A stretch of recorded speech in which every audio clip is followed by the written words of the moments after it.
Shri Pramod Mahajan, bill for consideration and passing. अध्यक्ष जी, मैं आपकी अनुमति से संसद सदस्य वेतन भत्ता पेंशन संशोधन विधेयक 2001 बहस और पारित करने के लिए सदन के सामने रख रहा हूं।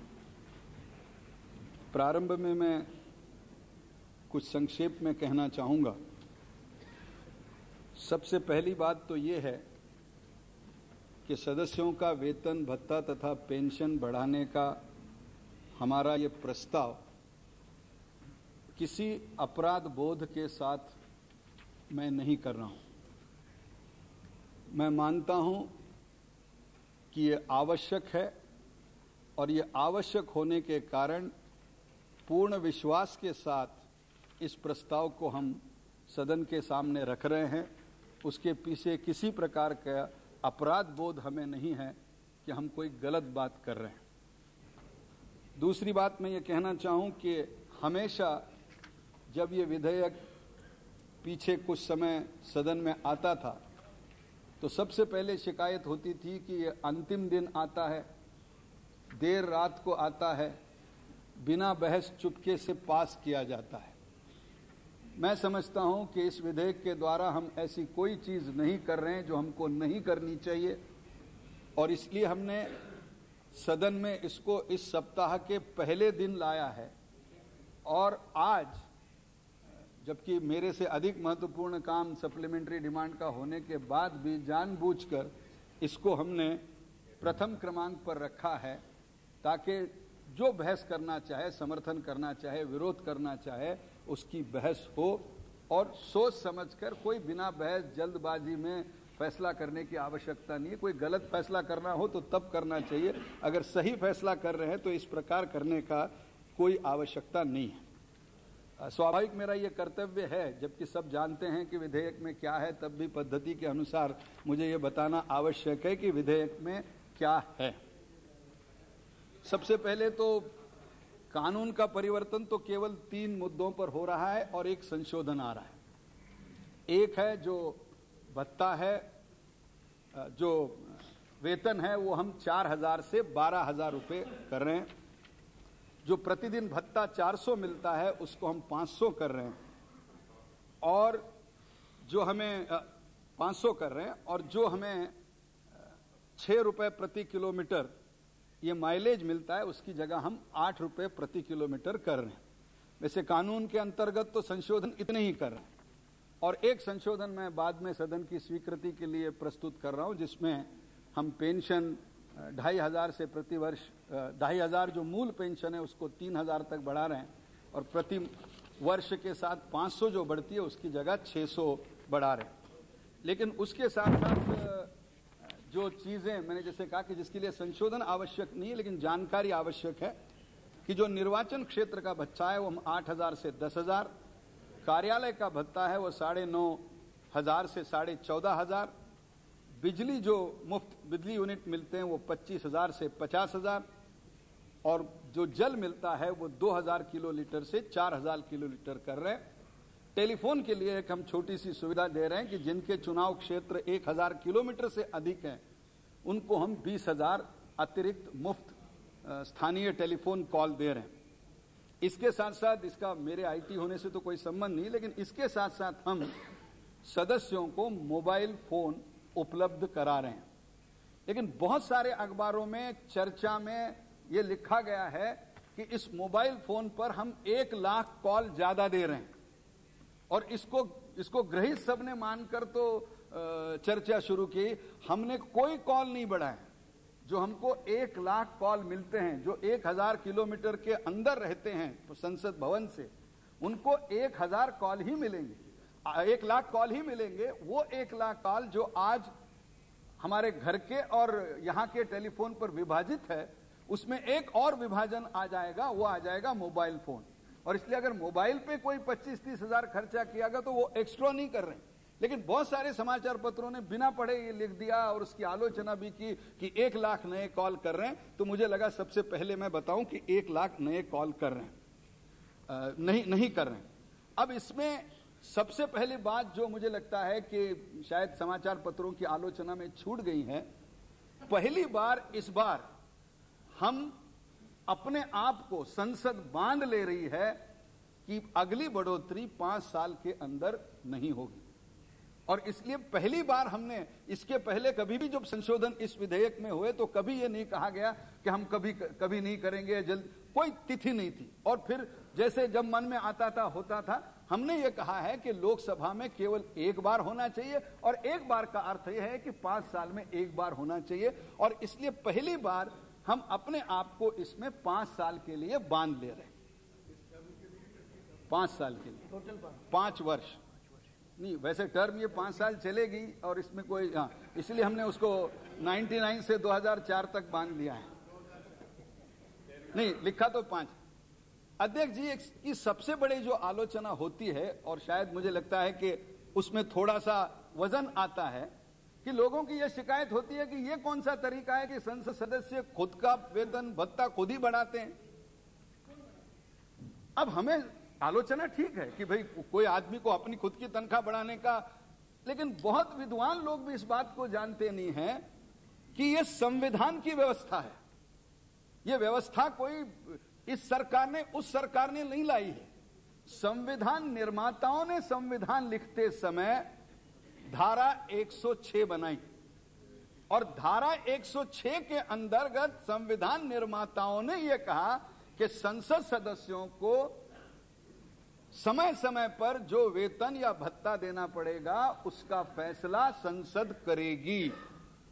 और हो सकता है कि संविधान के निर्माताओं को लगा कि संसद सार्वभौम होने के कारण और संसद सदस्य उस सार्वभौमत्व का प्रतीक होने के कारण उनका फैसला कोई और बाहर से करे, ये कम से कम उस समय संविधान निर्माताओं को उचित नहीं लगा। और उसके कारण अगर ये पद्धति किसी को बदलनी है तो पहले तो हमको संविधान से धारा 106 को हटाना पड़ेगा, और संविधान से पूरी की पूरी धारा हटाना ये शायद पहला अवसर होगा संविधान संशोधन का, क्योंकि संविधान में संशोधन तो होते रहे, पता नहीं, मैं विशेषज्ञ तो हूं नहीं, लेकिन पूरी की पूरी धारा ही हट जाए कि ये करने की जरूरत नहीं, किसी और प्रक्रिया से आ जाए, ये पहला अवसर होगा।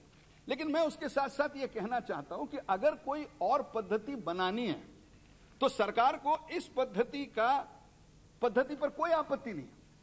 अगर कोई पद्धति आम सहमति से बनती है, क्योंकि अभी तो 5 साल का अपने पास समय है, अगर कोई पद्धति आम सहमति से बने तो उस सहमति पर हमें कोई आपत्ति नहीं है, उसके द्वारा हम सदस्यों के वेतन और भत्ते को तय कर सकते हैं। लेकिन आज हमको इस बात का अपराध बोध होने की आवश्यकता नहीं है, इस बात के लिए शर्मिंदा महसूस करने की आवश्यकता नहीं है कि हम अपना वेतन खुद ही क्यों बढ़ा रहे हैं, क्योंकि संविधान निर्माताओं ने यही व्यवस्था दी है। संसद में 24 बार यही हो रहा है, 25 बार ये होगा।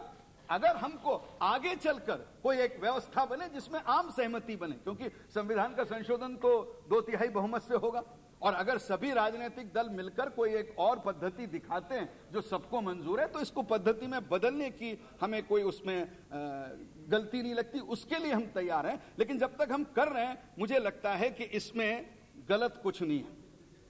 अब ये कानून के अंतर्गत जो पद्धति है उसमें तो मदद करने के लिए एक सर्वदलीय समिति होती है।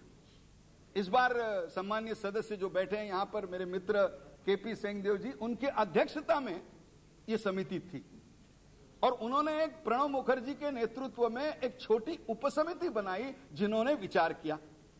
अब इन्होंने जो सिफारिशें दी है, मुझे राजनीति नहीं करनी है, लेकिन ये एक मत से दी है, इसलिए सदन में आकर किसी का मत परिवर्तन हो सकता है। लेकिन इस समिति में सभी दलों के सदस्य थे, और जहां तक मेरी जानकारी है, गलती हो तो मैं क्षमा चाहूंगा, कि किसी भी दल के किसी भी सदस्य ने वहां तो कम से कम किसी प्रकार की भिन्नता नहीं बताई है कि यह नहीं करना चाहिए, और इसलिए ये एक मत से आया है। अब अध्यक्ष जी, इसमें 2-3 छोटे मुद्दे हैं, मैं चर्चा के पहले जरूर कहना चाहूंगा कि बहुत बार समाचार पत्रों ने लिखा कि भाई 12,000 तनख्वाह कर दी। अब एक 12,000 का हम पहली बार ध्यान लें, जैसे मैंने कहा पहली बार हम 5 साल के लिए अपने आप को बांध दे रहे हैं, वैसे पहली बार संसद सदस्य अपनी तनख्वाह पर आय कर दे रहे हैं। इनकम टैक्स देने की व्यवस्था बन जाएगी। पहली बार हमने अपने आप को इनकम टैक्स के दायरे में लाया। नहीं तो मेरे पास भी वो पुराना रास्ता था, या असली माने तो सिंहदेव जी के पास भी वो पुराना रास्ता था कि हम भत्ते इतने बढ़ा देते और तनख्वाह 4,000 ही रखते, तनख्वाह 4,000 ही रखते, तो इनकम टैक्स को कागज देना पड़ता 4,000 का। लेकिन हमने कहा जरूरी नहीं, अगर तनख्वाह बढ़ानी है उस पर इनकम टैक्स लगता है, तो सारी दुनिया अगर इनकम टैक्स देती है तो संसद सदस्य भी अपने वेतन पे इनकम टैक्स दे, इसमें हमें कोई आपत्ति नहीं है। और इसलिए पहली बार अगर ये दोनों सदन की इसको मंजूरी मिल जाए अध्यक्ष जी, तो पहली बार एक भी संसद सदस्य अब ऐसा नहीं होगा जो इनकम टैक्स देता नहीं होगा। पहली बार उसको इनकम टैक्स के दायरे में लाने का काम एक अर्थ से होगा, क्योंकि पहले हो सकता है कुछ लोग देते होंगे, कुछ लोग ना देते होंगे, और इसलिए पहली बार वो इनकम टैक्स देने की स्थिति है। अब सवाल ये आता है कि हमको ये लगेगा कि भाई इतना ये बढ़ा कैसे, 4,000 का 12,000, क्योंकि 12,000 अपने आप में कोई ज्यादा नहीं है। अब और एक शिकायत होती है अध्यक्ष जी हमसे, ये तनख्वाह बढ़ाते हैं और काम नहीं करते हैं, ये एक है, और काम नहीं करते हैं। इसमें ये जो अभी का अपना वर्षाकालीन सत्र है, और आपने अच्छा निर्णय लिया है अब वो लक्ष्मण रेखा का कि उसके अंदर जाना नहीं चाहिए, लेकिन कभी कभी लक्ष्मण रेखा उसी को कहते हैं जिसके अंदर जाने से रामायण होता है।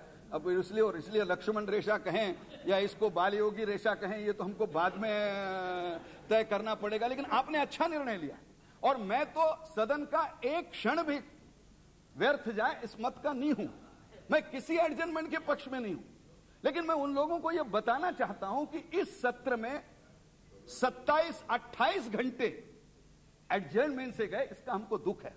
इसके कारण जब हम वेतन वृद्धि करते तो जनता की शिकायत होती है, लेकिन जनता को या पत्रकारों को इस बात का पता नहीं है कि जैसे 28 घंटे हमारे एडजर्नमेंट के कारण गए, वैसे ही 6 बजे के बाद बैठकर कल तक हमने 27.5 घंटे अधिक काम किया है। यह किसी के ध्यान में नहीं है, इसलिए मैं समर्थन नहीं कर रहा हूं किसी एडजर्नमेंट का। एडजर्नमेंट तो होनी नहीं चाहिए, हमको ज्यादा बैठना चाहिए। लेकिन अगर हिसाब की बात करें तो अगर 27-28 घंटे एडजर्नमेंट में गए हैं, तो 6 बजे के बाद 10-10 बजे तक बैठकर संसद सदस्यों ने काम। अब दूसरी बात और एक मैं ये कहना चाहूं कि संसद सदस्य के काम की व्याख्या जिस प्रकार आज दुर्भाग्य से मीडिया के बंधु कर रहे हैं, वो संसद सदस्यों की काम की व्याख्या नहीं है।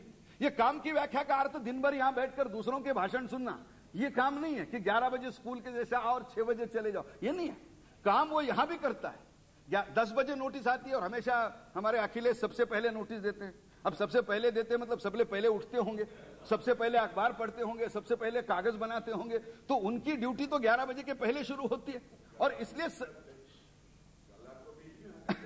हाँ, गले की भी तैयारी करते हैं।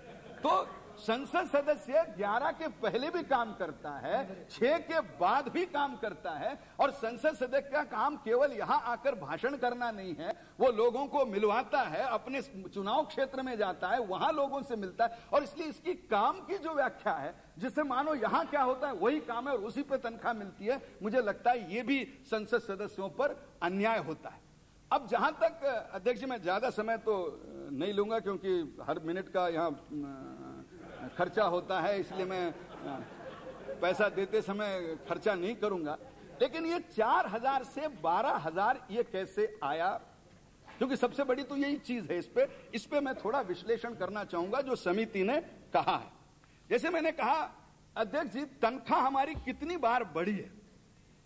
अब बहुत जो नए सदस्य, और मैं भी जब ये बिल कर रहा था इसीलिए मैंने पढ़ा था, 1 जून 1954 को, 1 जून 1954 को जब पहली बार संसद सदस्यों की तनख्वाह तय हुई तो वो 400 रुपये महीना थी और भत्ता 21 रुपये था। उस समय 21 रुपये भत्ता था और 400 रुपये तनख्वाह थी।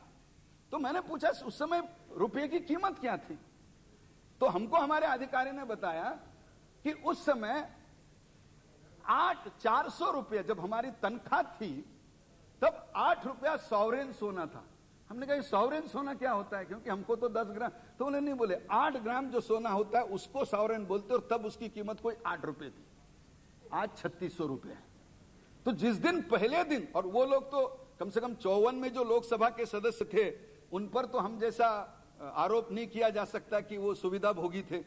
हम पर तो अब पत्रकार आरोप कर सकते हैं कि हम तो यहां पर बैठे सुविधा भोगी है, लेकिन 54 में जिन्होंने 400 रुपयों की तनख्वाह तय होगी वो तो सारे स्वतंत्रता के आंदोलन से निकलकर आए हुए लोग थे और उन्होंने उस समय 400 रुपए की। अब ये 12,000 कैसी हुई? और मैं बधाई देना चाहूंगा केपी सिंहदेव जी की समिति को कि ये 12,000 आंकड़ा कैसे लाए, क्योंकि आज तक तनख्वाह जो बढ़ी है उसका कोई नियम नहीं है।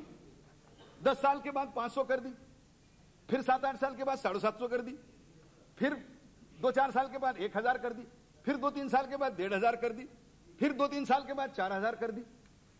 ये भाई 1.5 के 4, 1.5 कैसे हो रहे? कुछ नहीं, जिसको जो लगा, और जितना हो सके इनकम टैक्स के अंतर्गत रख दी। पहली बार मुझे लगता है सिंहदेव जी और प्रणब मुखर्जी के समिति ने इसको इंडेक्स के साथ जोड़ने का प्रयास किया और उन्होंने ये कहा कि 400 रुपया अगर हमारी मूल तनख्वाह मानी जाए तो इस तनख्वाह को उस समय जो इंडेक्स था और वो आज के इंडेक्स से तुलना करे तो उन्होंने निकाला कि नई तनख्वाह 11,980 रुपया बैठती है। अगर 400 को 1954 के निर्णय को मूल निर्णय माना जाए तो वो आज 11,980 बनती है। फैसले में भी देर हुई और 980 जरा अटपटा लगा, इसलिए हमने इसको 12,000 तनख्वाह की है और इसलिए 3 गुना तनख्वाह हुई है। यह कहना भी एक अर्थ से पूर्ण सत्य नहीं है। पहली बार इंडेक्स के आधार पर तनख्वाह बढ़ाने की कोशिश हुई है और मुझे पूर्ण विश्वास है कि 5 वर्ष के बाद जब फिर से बढ़ाया जाएगा तो इस 12,000 को मूल तनख्वाह मानकर आज से 5 साल में जितना भी फर्क पड़ेगा इंडेक्स में उसके अनुसार तनख्वाह बढ़ाई जाएगी, तो यह शिकायत नहीं रहेगी कि तनख्वाह इस प्रकार क्यों बढ़ी। और इसलिए तनख्वाह बढ़ाने का यह 12,000 का मूल कारण है। जहां तक भत्ता या कॉन्स्टिट्यूंसी अलाउंस है, मैं समझता हूं कोई भी मार्क मानेगा कि 98 में अगर हमको 400 रुपए भत्ता मिलता था और अगर हम 2001 में 3 साल के बाद उसका पुनर्विचार कर रहे हैं तो उसमें 100 रुपए बढ़ाना मेरे दृष्टि से कोई बहुत बड़ा आंकड़ा इसमें हुआ है, ऐसा नहीं है। अध्यक्ष जी, अंत में केवल मैं एक छोटी सी बात कह के सदन के सामने इसको रखता हूं। सुविधाओं के साथ साथ तनख्वाह के सिवा जो बाकी मिलती है वो सुविधाएं। अब एक पत्रकार ने लिखा, प्रमोद महाजन जिस घर में रहता है उस घर को अगर किराया से लिया जाए तो 2 लाख रुपए महीना देना पड़ेगा। अरे यार, मैं अगर संसद सदस्य चुनकर नहीं आता तो इस घर में रहने के लिए मैं आता क्यों? मुझे कोई काम बंद पड़ा है कि जाके नॉर्थ एवेन्यू में भाड़े से घर लेके रहो? आता क्यों भाई? लोग 2000 किलोमीटर से दिल्ली में रहने आते हैं, ये कोई खुशी से रहने नहीं आते। The flats given to uh age amenities. अगर आप कोई कह सकता है भाई आप जनता के सेवक हैं, फुटपाथ पे रहिए, जहां कहिए रिश्तेदार के यहाँ रहिए, लेकिन आप घर मत करिए। अब ये घर को अगर कमर्शियल इसका कितना बनता है, अगर कोई कंपनी इसको किराए से लेती तो कितना किराया देती? उतना इनको मिलता है? नहीं मिलता है। अब किसी ने कहा बिजली का बढ़ गया, बिजली का बढ़ गया, भी बिजली जाएगी ना। कोई बिजली कम यूनिट से कोई पैसा हाथ में मिलता है क्या? किलोमीटर करने से कोई पैसा हाथ में मिलता है क्या? अब जैसे टेलीफोन की बात होती है, माफ करना, किसी ने यह भी कह दिया कि इसमें तो एक टेलीफोन इसमें एक टेलीफोन एक्सचेंज चलेगा, 1 लाख टेलीफोन। मैंने हिसाब करने की कोशिश की है अध्यक्ष जी, आपका थोड़ा समय लेके जरा मैं बता दूं ताकि इसके बारे में भ्रम दूर हो। 1 लाख टेलीफोन मैंने गिनने, मैं मुंबई से आता हूं तो स्वाभाविक मैं मुंबई से गिनने की कोशिश की। अध्यक्ष जी, 1 लाख टेलीफोन का अर्थ क्या होता है? मैं मुंबई को टेलीफोन करता हूं तो 2 सेकंड को 1 कॉल होता है। 2 सेकंड को 1 कॉल, इस हिसाब से अगर मेरा मुंबई से बातचीत गिनी जाए तो 1 लाख टेलीफोन में मैं मुंबई के साथ नॉन स्टॉप बात करूं तो 67 आवर्स बात कर सकता हूं। और पूरे साल के जो घंटे होते हैं, साल के भी घंटे होते हैं ना, वो होते हैं कोई 8,756। तो पूरे साल के जितने घंटे होते हैं उसका 1% भी टेलीफोन पे नहीं मिल रहा है। अच्छा, टेलीफोन कॉल कोई फिर पैसा नहीं है। अगर मान लीजिए 75 हो जाए तो कोई हमको पैसा नहीं दे रहा है। इसलिए टेलीफोन कॉल ये सुविधा है। और आज ये टेलीफोन कॉल तब किए थे जब एसटीडी नहीं थी। जब आप आज एसटीडी और आईएसडी ऐसी बनी है, और दूसरा हम बाहर लोग माने न माने, हमारा टेलीफोन जरूरी नहीं है कि हम ही उपयोग में लाते हैं। अब प्रियरंजन कोई जब टेलीफोन का बिल लेके आते हैं किसी विवाद पे तब तो बात अलग है, लेकिन हम सबको मालूम है कि हम सबके घर में जो टेलीफोन होते हैं उसमें से आधे से अधिक टेलीफोन हम नहीं करते हैं। और जो एक बार वोट देता है वो अगर फोन करने ना दें वापस रघुनाथ जी की कॉन्स्टिट्यूंसी में तो कहता अच्छा इसलिए वोट मांगा था, एक कॉल करने नहीं देता है। अच्छा वो एक कॉल जब शुरू कर देता है तो 10-15 मिनट बोलता है तो उसका 200-400-2000 तो वही ले जाता है। और ऐसे 20-25 अगर सांसद के घर में रोज आते हो और 5-7 फोन करे तो 1 लाख कब खत्म होता है मुझे मालूम नहीं। 1 लाख में किसका सेविंग होता है। मुझे अगर कोई सेविंग करने वाला हो तो बात अलग है कि भाई 1 लाख तो थे लेकिन बिल 75,000 हो। और इसलिए अध्यक्ष जी मैं केवल अंत में यही कह रहा हूं कि मैं कोई हमारी आत्मस्तुति नहीं करना चाहता, वो मूर्खों का लक्षण है। लेकिन आत्मनिंदा भी इतनी मत करिए जो आत्महत्या तक चली जाए कि हम कोई बड़ा पाप कर रहे हैं। और इसलिए मैंने शुरू से कहा मैंने जो ये विधेयक सदन के सामने विनम्रता पूर्वक लाया है वो किसी अपराध बोध से नहीं लाया है। मेरा पूर्ण विश्वास है कि पूरे इतनी जरूरत संसद सदस्यों को है और इसके दृष्टि से मैं ये विधेयक आपके सामने रख रहा हूं। आशा है ये सर्वमत से पास हो जाएगा।